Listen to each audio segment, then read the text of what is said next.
এবার ভোটে জেমুয়ার বর্জ্য প্রক্রিয়াকরণ শিল্পের দুর্গন্ধ মূল ইস্যু হয়ে উঠল। রবিবার জেমুয়া অঞ্চলে ভোট প্রচারে গিয়ে স্থানীয়দের বেশ কিছু প্রশ্নের মুখে পড়েন পাণ্ডবেশ্বরের তৃণমূল প্রার্থী নরেন্দ্রনাথ চক্রবর্তী। স্থানীয়দের তিনি আশ্বস্ত করেন ভোটের পর তিনি বিষয়টি দেখবেন। এই বিধানসভার মানুষজনদের উপর কোনো অন্যায় তিনি বরদাস্ত করবেন না বলে স্থানীয়দের জানিয়ে দেন তিনি।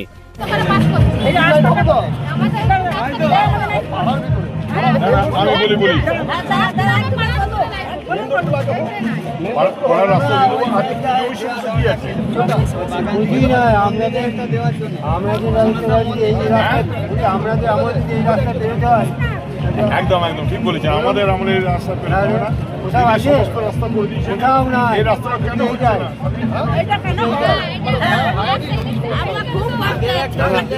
তাদেরও তো বাড়ি আছে, তারা কেন রাস্তা করতে দেবে না?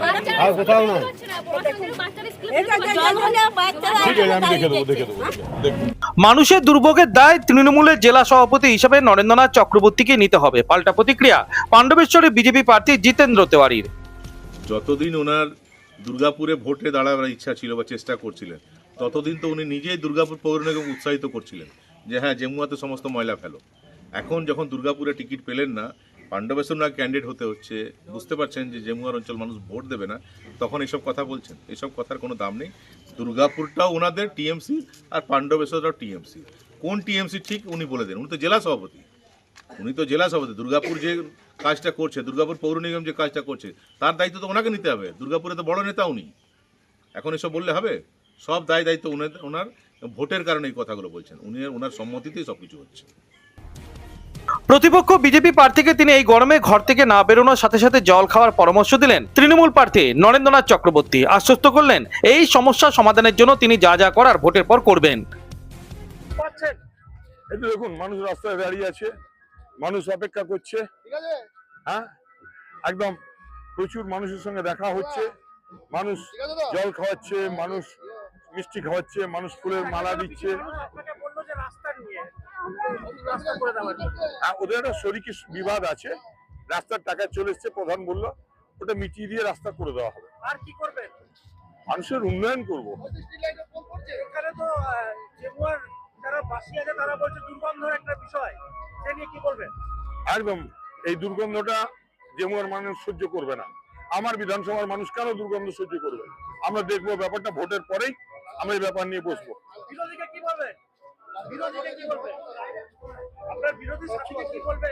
বলবো যে রোদে বেশি ঘোরো না, হ্যাঁ জল খেয়েও, আর ভালো থেকো, ওর জন্য সহানুভূতি রইল। বাম জামানায় দুর্গাপুরের জেমুয়া পঞ্চায়েত এলাকায় শঙ্করপুরে এই বর্জ্য প্রক্রিয়াকরণ শিল্প তৈরি হয়েছিল। শহর দুর্গাপুরের বর্জ্য পদার্থ সংগ্রহ করে শঙ্করপুরে এই ডাম্পিং স্টেশনে ফেলা হতো।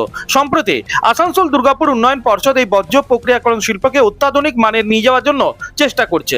ইতিমধ্যে পর্ষদের জমির ওপর বেশ কিছু প্রকল্পের কাজ শুরু হয়েছে এবং বর্জ্য প্রক্রিয়াকরণ যে শিল্প রয়েছে তার বাউন্ডারি দেওয়ার কাজও শুরু হয়েছিল, কিন্তু ভোট ঘোষণা হয়ে যাওয়াতে জটিলতা তৈরি হয়। আসানসোল দুর্গাপুর উন্নয়ন পর্ষদের চেয়ারম্যান তথা দুর্গাপুর পশ্চিমের তৃণমূল প্রার্থী কবি দত্ত বলেন, অজ্ঞতার অন্ধকারে ডুবে রয়েছে বিরোধীরা। তথ্য ছাড়া বিরোধীরা শুধু বিরোধিতা করার জন্য এই অপপ্রচার করছেন বলে অভিযোগ করেন দুর্গাপুর নগর নিগমের প্রশাসক মণ্ডলের চেয়ারপারসন অনিন্দিতা মুখোপাধ্যায়। আমার মনে হচ্ছে উনি পুরো ব্যাপারটা জানেন না, কিছুটা অজ্ঞতা তো অবভিয়াসলি। নিশ্চয়ই উনি প্রশ্ন করলে বা জিজ্ঞেস করলে আমরা তাকে বুঝিয়ে দেবো, বা আমাদের ডিপার্টমেন্ট যেটা আছে তারা আরো ভালো করে সায়েন্টিফিক্যালি বুঝিয়ে দিতে পারবে।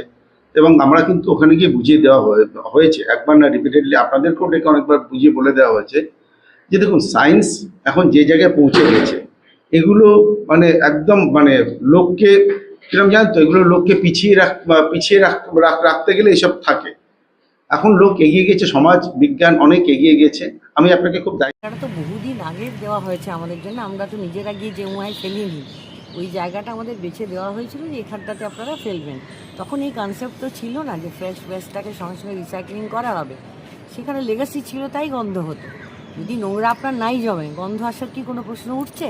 একদমই না। তো অলরেডি এডিডি বাউন্ডারি দিতে শুরু করবেন।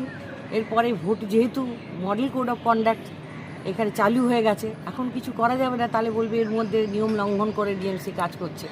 এডিডি ওটা বানিয়ে দেবেন এবং তারপরে আমরা তো কথা দিয়েছি যে কোনো গন্ধের কোনো কিছুই থাকবে না। বিরোধীরা এটা জেমুয়ার শঙ্করপুরে বর্জ্য প্রক্রিয়াকরণ শিল্পের দুর্গন্ধে ইস্যুটা আজ নতুন কিছু নয়। এই সমস্যা এলাকার মানুষের দীর্ঘদিনের। এখন দেখার বিষয় ভোটের পর এই যন্ত্রণা থেকে এলাকার মানুষ মুক্তি পায় কিনা। সময় হয়তো এই প্রশ্নের একমাত্র উত্তর দিতে পারে। দুর্গাপুর থেকে অনুরাধা সেনগুপ্তর রিপোর্ট, খাঁটি খবর।